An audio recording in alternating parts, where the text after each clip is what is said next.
Welcome. Today, our lesson is going to just be about writing the equations of ellipses, given either the graph or given the center or the foci or the vertices and co-vertices, but we want to write the equation in standard form.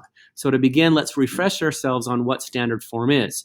Standard form looks like this, and it will be one of these two ways, whether the major axis is horizontal, or in other words, it's longer horizontally, or if the major axis is vertical. In other words, it's longer vertically. The only difference is where A is.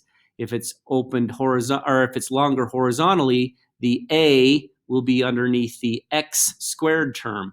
If it's opened vertically, longer vertically, then the A will be underneath the y squared. Now, A, remember, is just the distance from the center to a vertex, or half of the major axis. And we square that value to get the number underneath the y term. The B is the distance from the center to a co-vertex, or half the minor axis. And again, we take half that minor axis and we square it to get the number underneath the x term. And then we have a shift. Whatever the center is, whatever that value for h and k of the center of our ellipse is, we minus the horizontal shift and we minus the vertical shift. So let's go do that problem now. First of all, this one, if you'll notice, it's longer vertically, so we're going to use the vertical one. So let's first realize that our b value is going to be under the x. Let's also find our center. So the first thing I'm going to do is I'm going to make sure I do a fraction on this here. I'm going to do a fraction. I'm going to do parentheses.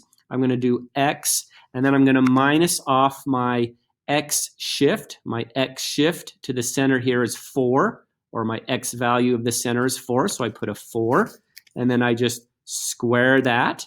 Underneath, I'm going to find my b value, which is the distance from the center to a co-vertice, which is 1, 2, 3, 4, 5, or 9 minus 4. This is a 9 value. 9 minus 4 is 5.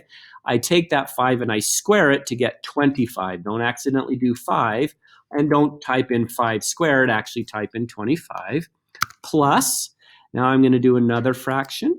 I'm going to do a parentheses. I'm going to do a y minus my vertical shift, my y value for my center. My y value is a 2, so I'm going to minus 2. Now remember, if this center had been in some of the negative values, when you minus and minus, these would have been pluses, but since the center is both in positive x, positive y, they become minus.